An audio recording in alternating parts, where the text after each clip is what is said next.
Hello friends, welcome to judicial law classes.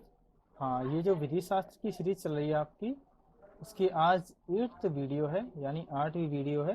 Lecture series जो है आपकी, लेक्चर सीरीज चल रहा है, उसका 8वां सीरीज है आपका ये। ठीक है, 8वीं सीरीज। और इसके अंतर्गत हम आपके विधि शास्त्र की जो समाज शास्त्रीय विचारधारा है, समाज समाज शास्त्रीय विचारधारा जो है, यानी सोशियोलॉजिकल स्कूल, हम यहाँ पे सोशियोलॉजिकल स्कूल के बारे में डिस्कस करेंगे। ठीक है, तो चलिए स्टार्ट करते हैं। बाकी जो प्रीवियस वीडियो है, देखिए प्रीवियस जितनी वीडियो कृपया करके आप पहले उनको देख लें, जिससे आपको ये समझ में आ जाए कि विधि शास्त्र क्या है और उसमें हमें क्या क्या स्टडी करना है उसमें, क्योंकि मैंने पूरी डिटेल से आपके लिए वो वीडियो बनाई है। तो पहले आप उन वीडियो को जरूर देख लें। ठीक है, तो चलिए स्टार्ट करते हैं। ठीक है, हाँ, तो विधि शास्त्र की समाज शास्त्रीय शाखा पर विस्तृत टिप्पणी कीजिए। ठीक है, तो ये विधि शास्त्रीय समाज शास्त्र की विचारधारा जो है, यानी सोशियोलॉजिकल स्कूल ऑफ जूरिस्प्रूडेंस, इसके बारे में आज हम डिस्कस करेंगे। ठीक है, चलिए स्टार्ट करते हैं।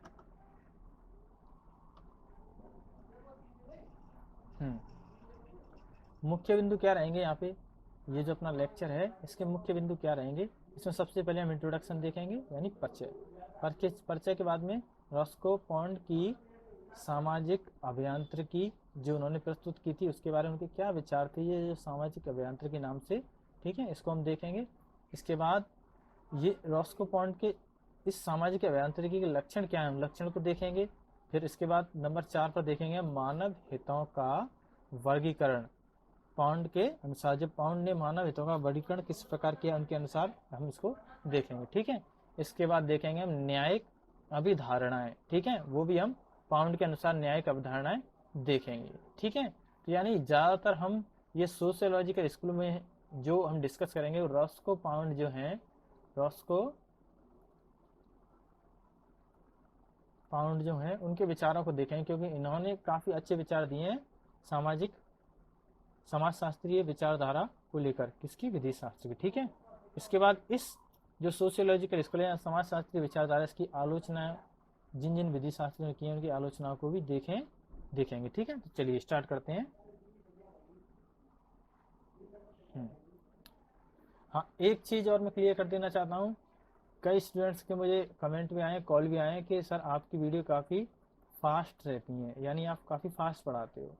तो आपके लिए देखो, ये मेरी हैबिट है पढ़ाने की।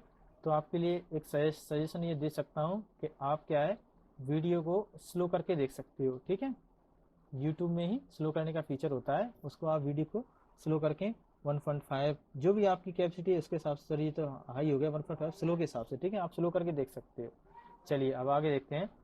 समाज शास्त्रीय विचारधारा, ये जो समाज शास्त्रीय विचारधारा है, समाज शास्त्रीय विचारधारा प्रमाणवादी एवं ऐतिहासिक विचारधारा का मिश्रण रूप है। यानी समाज शास्त्रीय विचारधारा में आपको प्रमाणवादी विचारधारा की झलक मिल जाएगी और ऐतिहासिक विचारधारा की भी झलक मिल जाएगी। तो इनका क्या है, एक तरह से मिश्रण है। ठीक है, यहाँ सामाजिक पक्षों, यानी समाज के जितने पक्ष होते हैं, सामाजिक पक्षों को अधिक महत्व दिया गया है, जिसमें मुख्य रूप से 3 तत्व हैं। यानी जो सामाजिक तत्व में कौन कौन से, उन्हीं को इस विचारधारा में अधिक महत्व दिया गया है। तो 3 तत्व कौन कौन से हैं, एक तो है सामाजिक परिदृश्य। सामाजिक परिदृश्य यानी समाज का परिदृश्य कैसा है, हम उसको किस तरह से देखते हैं। ठीक है, हमें क्या नजर आता है देखने में समाज में। ठीक है, वो सामाजिक परिदृश्य। ठीक है, दूसरा विधि का क्रियात्मक स्वरूप, यानी विधि का क्रियात्मक स्वरूप या विधि का क्रियात्मक स्वरूप एक तरह से समझ सकते हो कि हम आप इसको केमिकली समझ सकते हो कि किसी भी चीज के अंदर कोई भी केमिकल डालने से एकदम से जिस तरह से वो रिएक्शन होता है, तो रिएक्शन को एक तरह से क्रियात्मक कह सकते हैं कि विधि का क्रियात्मक स्वरूप क्या है, क्या रिएक्शन है। ठीक है, क्रिया क्या है उसकी। ठीक है, विधि एक सामाजिक नियंत्रणक उपाय, यानी विधि जो है एक सामाजिक नियंत्रणक उपाय है। कैसे हैं इसको हम डिस्कस करेंगे। ठीक है, तो चलिए देखते हैं। आज मैं कोशिश कर रहा हूँ कि आपको थोड़ा स्लो बोलूँ। ठीक है, चलिए। हाँ, सामंड के अनुसार समाज शास्त्रीय विचारधारा में अध्ययन किया जाता है कि, यानी सामंड के अनुसार जो समाज शास्त्रीय विचारधारा है उसका अध्ययन किया जाता है। कैसे, कि विधि का समाज पर प्रभाव। एक तो विधि का समाज पर प्रभाव क्या पड़ रहा है, इस आधार को मानते हुए समाजशास्त्रीय विचारधारा का अध्ययन किया जाता है कि विधि का समाज पर क्या प्रभाव पड़ रहा है। ठीक है। दूसरा, विधि की अनिवार्य सीमा, यानी विधि की अनिवार्य सीमा क्या है, किस सीमा तक विधि को हम देख सकते हैं। ठीक है, अनिवार्य सीमा क्या है। ठीक है।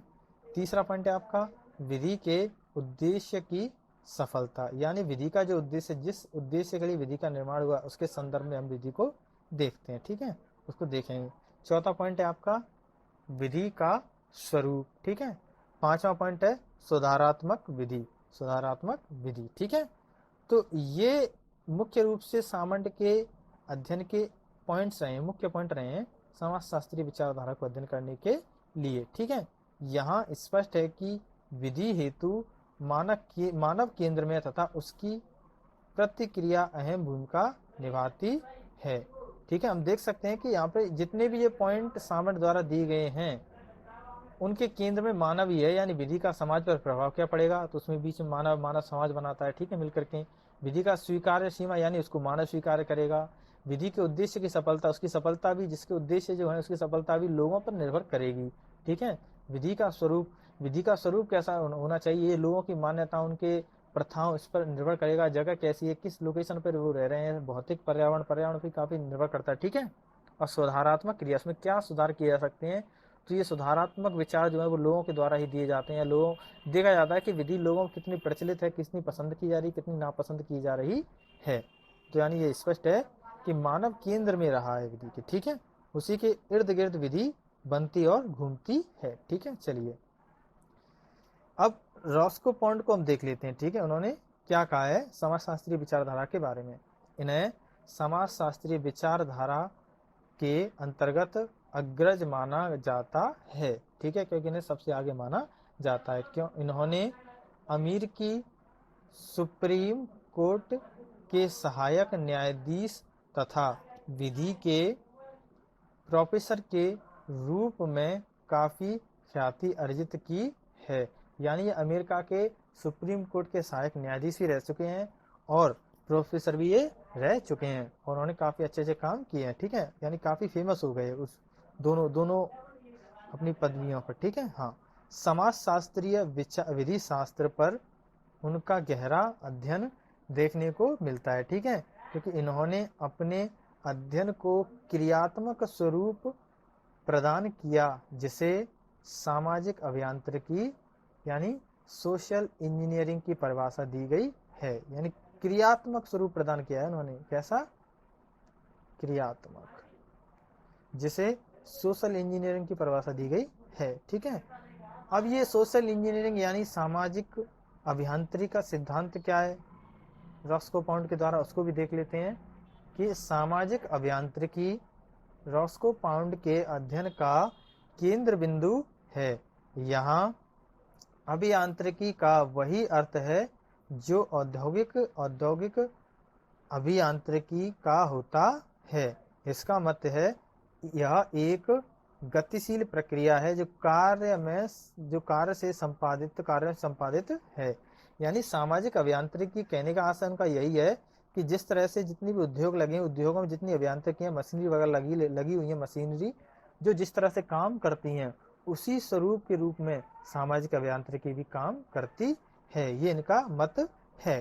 ठीक है, उन्होंने एक तरह से सामाजिक अभियांत्रिकी को औद्योगिक अभियांत्रिकी के अनुरूप देखा है। ठीक है, इनका कहना है कि एक इंजीनियर जो कार्य करता है, यानी एक इंजीनियर जो कार्य करता है उसका मूल्यांकन होता है कि उसके उद्देश्य पूर्ण हुए कि नहीं। यानी उन्होंने देखा कि जो एक इंजीनियर कार्य करता है, कोई उसको देखा जाता है उसके कार्य पूरे हुए कि नहीं, जबकि एक सामाजिक इंजीनियर के मूल्यांकन के लिए रॉस्को पॉन्ड ने मुख्यतः, अब एक सामाजिक इंजीनियर के मूल्यांकन, हम उनके उद्देश्यों का मूल्यांकन कैसे करें कि उसके उद्देश्य पूरे हुए कि नहीं, इसके लिए उन्होंने कुछ पॉइंट बताए। ठीक है, उसको देख लेते हैं किस तरह से उनका मूल्यांकन करेंगे सामाजिक इंजीनियर का। ठीक है, इनका उद्देश्य एक आदर्श समाज की स्थापना, अगर आदर्श समाज की स्थापना हो गई है तो उसका उद्देश्य पूरा हो गया। ठीक है, ये मूल्यांकन के आधार हैं, आदर्श समाज की स्थापना हो जाए, विधि पर वाद विवाद की अपेक्षा उसकी ख्याति की हो, यानी उस पर वाद विवाद की अपेक्षा उसकी उसकी व्याख्या की हो, ख्याति नहीं व्याख्या की हो, ठीक है, एक तरह से काफी विश्लेषण किया गया हो विधि का, ठीक है। हाँ, और आधार क्या रह सकते हैं, अधिकारों पर अधिक बल न देकर हितों, दावों एवं मांगों का अध्ययन किया हो, कि केवल अधिकारों का न देखें, उसके साथ ही हितों, दावे और जो मांगे हैं उनका भी अध्ययन किया गया हो, इसके द्वारा, सामाजिक इंजीनियर के द्वारा, ठीक है। हाँ, चौथा पॉइंट है, कोई कार्य कैसे किया की अपेक्षा कहाँ तक किया ये जरूरी है। यानी केवल ये नहीं देखें कोई कार्य कैसे किया गया है, जबकि जरूरी क्या है कि वो कार्य कहाँ तक कर दिया गया है, कहाँ तक कर दिया गया है ये जरूरी है देखना, ठीक है। आदि यानी इन मापदंडों से सामाजिक संबंधों का अध्ययन किया जा सकता है, ये मापदंड देखे जा सकते हैं, ठीक है। चलिए लक्षण देख लेते हैं, इसके लक्षण क्या हैं, यानी सामाजिक अभियांत्रिकी सिद्धांत के लक्षण क्या हैं। रास्को पाउंड द्वारा सामाजिक अभियांत्रिकी के प्रमुख लक्षण बताए गए हैं, उन्होंने कुछ लक्षण बताए, वो क्या हैं, ठीक है, देख लेते हैं। सामाजिक अभियांत्रिकी विधि, यानी सामाजिक अभियांत्रिकी विधि की वास्तविक संरचना बताती है। उन्होंने कहा है कि ये जो एक तरह से लक्षण है कि सामाजिक अभियांत्रिकी जो है वो विधि की वास्तविक संरचना बताती है, ये सिद्धांत के लक्षण है, ठीक है। सामाजिक अभियांत्रिकी से न्यायाधीशों के पूर्व निर्णय प्रभावित हैं, यानी सामाजिक अभियांत्रिकी से ही जो पूर्व निर्णय है वो भी प्रभावित है, ठीक है। सामाजिक अभियांत्रिकी शास्त्री की अपेक्षा सामाजिक उद्देश्यों पर ध्यान देती है, यानी जो सामाजिक अभियांत्रिकी जो है वो शास्त्री की अपेक्षा यानी सैंक्शन की अपेक्षा सामाजिक उद्देश्य को पूरा करने पर अधिक ध्यान देती है, ठीक है। सामाजिक अभियांत्रिकी का दृष्टिकोण विधि के बारे में क्रियाशील है, यानी सामाजिक अभियांत्रिकी का ये जो दृष्टिकोण है वो विधि के बारे में क्रियाशील है, ठीक है। ये लक्षण बताए गए हैं सामाजिक अभियांत्रिकी सिद्धांत के, ठीक है। अतः यहाँ कहा जा सकता है कि प्रत्यक्ष रूप से विधि का मानव के साथ समाज को, यानी विधि का मानव के साथ समाज को विकसित तथा तत्वों की खोज कर मानव व्यवहार, उन तत्वों की खोज करना है और मानव व्यवहार और उस पर पड़ने वाले प्रभाव का अध्ययन है, ये कहा जा सकता है, ठीक है। अब यहाँ पर रॉस्को पाउंड के द्वारा मानव हितों का वर्गीकरण किया गया कि मानव हितों का वर्गीकरण, उनके आधार पर यह मानव हितों का वर्गीकरण 3 प्रकार से किया है। कितने प्रकार से? 3 प्रकार से। किसके द्वारा? रॉस्को पाउंड के द्वारा, ठीक है। हाँ, तो पहला है व्यक्तिगत हित यानी पर्सनल इंटरेस्ट, दूसरा है लोक हित पब्लिक इंटरेस्ट, तीसरा है सामाजिक हित यानी सोशल इंटरेस्ट, ठीक है। तो ये 3 प्रकार से हम उनके मानव हितों के वर्गीकरण को देखते हैं। यहाँ पे व्यक्तिगत इंटरेस्ट ठीक है, पर्सनल, लेकिन आप लोक हित के सामाजिक हित में आप कंफ्यूज हो जाओगे क्योंकि दोनों पब्लिक और सोशल यानी समाज से ही जुड़े हुए हैं, ठीक है। तो इसको अच्छी तरह से आप देखना, ठीक है। हाँ, अब व्यक्तिगत हित में क्या है, इसमें व्यक्तिगत हितों जो व्यक्ति विशेष जो होता है उससे संबंधित है वह पारिवारिक हित शामिल हैं, ये आपके व्यक्तिगत हित कहलाते हैं रॉस्को पाउंड के अनुसार, ठीक है, मानव हितों में, ठीक है। लोकहित क्या है? लोकहित में राज्य द्वारा, किसके द्वारा? राज्य द्वारा परिलक्षित हित एवं सामाजिक हितों का संरक्षण आता है, यानी राज्य द्वारा जो भी हित परिलक्षित होते हैं और समाज में जो भी राज्य कर सकता है, अच्छे सुविधाएं दे सकता है, उनके हितों का संरक्षण आता है। जबकि सामाजिक हित में इसके अंतर्गत देखो अंतर क्या है, ये राज्य द्वारा, किसके द्वारा? राज्य, जो कि इसके अंतर्गत क्या राज्य द्वारा ना होकर के शांति व्यवस्था, सुरक्षा, वैवाहिक रक्षा साधन, प्रगति संबंध आदि हित आते हैं, यानी इनका हस्तक्षेप राज्य द्वारा तो है लेकिन समाज के द्वारा इनको क्रियान्वित करना काफी सफलतापूर्वक रहता है और उन्हीं के द्वारा ये चलाए जाते हैं। तो इसमें वैवाहिक रक्षा साधन, प्रगति संबंध आदि, शांति व्यवस्था, सुरक्षा, ये सब किसमें आते हैं? सामाजिक हित में। जबकि लोक हित में क्या आते हैं? परिलक्षित हित और सामाजिक हित, यानी लोक हित में सामाजिक हित भी शामिल हो जाते हैं। तो 3 प्रकार से हम इसको देख सकते हैं, ठीक है। इन मानव हितों में टकराव की स्थिति स्वाभाविक है क्योंकि सभी एक दूसरे से जुड़े हुए हैं। तो देखो यही देखने को मिल रहा है कि इन सभी हितों में जो टकराव की स्थिति है वो स्वाभाविक है, क्योंकि आप सामाजिक हित को देख लें, सामाजिक हित या लोक हित दोनों सिमिलर से ही हैं, कुछ सामाजिक लोक हित के अंतर्गत आ जाते हैं। लोक हित सामाजिक हित के सामाजिक हित के अंतर्गत देखे जा सकते हैं, तो दोनों में टकराव देखे जा सकते हैं, जबकि तीनों में ही, क्योंकि व्यक्तिगत हित ही मिलकर लोक हित और सामाजिक हित का निर्माण करते हैं। ठीक है, आपसी सामंजस्य स्थापित कर रखा है। ये टकराव में एक दूसरे टकराव जुड़े हुए हैं, इसी से क्या है कि आपसी सामाजिक सामंजस्य स्थापित इन्होंने कर रखा है। इसी टकराव की वजह से रॉस्को पाउंड ने विधि शास्त्र को सामाजिक विज्ञान न कहकर सामाजिक अभियांत्रिकी कहना अधिक उचित समझा है। क्योंकि इसी कारण से उन्होंने सामाजिक विज्ञान न कहकर सामाजिक अभियांत्रिकी कहा है, क्योंकि इन्होंने कई जटिलताएं देखी, यानी व्यक्तिगत हित देखे, मानव हित देखे, जो कि इन्होंने 3 प्रकार से बता दिए। मानव हित देखे, उन्होंने टकराव तथा आपसी सामंजस्य के हिसाब से उन्होंने रॉस्को पाउंड ने इसको सामाजिक अभियांत्रिकी कहा है। ठीक है, हाँ। अब देखते हैं न्यायिक अवधारणाएं। न्यायिक अवधारणाएं क्या है? ठीक है, सामाजिक विचारधारा को लेकर के। ठीक है, रॉस्को पाउंड द्वारा न्यायिक अभिधारणाएं विधि शास्त्र को एक अनुपम देन है, विधि शास्त्र की एक अनुपम देन है। ठीक है, यह मनुष्य की इच्छाओं, आशाओं और मांगों पर आधारित है। ठीक है, ये मनुष्य की इच्छा जो होती है उन पर, और आशाएं हैं और उनकी मांगें उन पर आधारित है। क्या? न्यायिक अभिधारणाएं। ठीक है, हाँ। प्रत्येक मनुष्य चाहता है कि कोई व्यक्ति उस पर संशय यानी संदेह जानबूझकर आक्रमण ना करे। ठीक है, हर व्यक्ति चाहता है कि कोई भी व्यक्ति उस पर जानबूझकर संशय आक्रमण ना करे। प्रत्येक व्यक्ति चाहता है कि जो उसने अर्जित किया है वह उसके स्वामित्व में रहे, और ये भी साथ में हर व्यक्ति चाहता है कि जो उसने अर्जित किया है वो उसके स्वामित्व में रहे। प्रत्येक व्यक्ति सद्भावपूर्ण व्यवहार चाहता है, हर व्यक्ति एक दूसरे से सद्भावपूर्ण व्यवहार भी चाहता है। ठीक है, क्षतिकारित यानी कोई भी नुकसान होने पर करने वाली वस्तुओं को नियंत्रण में रखा जाए। ये भी एक हम देखने को मिलता है कि जो भी क्षतिकारित करने वाली वस्तुओं उनको नियंत्रण में रखा जाए। किसी के कार्य संपादन से अन्य को क्षति न हो। कोई कार्य को कर रहा है कोई व्यक्ति, तो उसे किसी दूसरे को क्षति नहीं पहुंचानी चाहिए। ठीक है, प्रत्येक व्यक्ति चाहता है कि उसे रोजगार की सुरक्षा मिले। ये भी ठीक है। प्रत्येक व्यक्ति वृद्धावस्था में सुरक्षा सहायता चाहता है। ठीक है, 8वां पॉइंट देख लेते हैं। आकस्मिक दुर्घटना पर सामाजिक बीमा की आशा, ये भी व्यक्तियों की आशा रहती है। ठीक है, हाँ।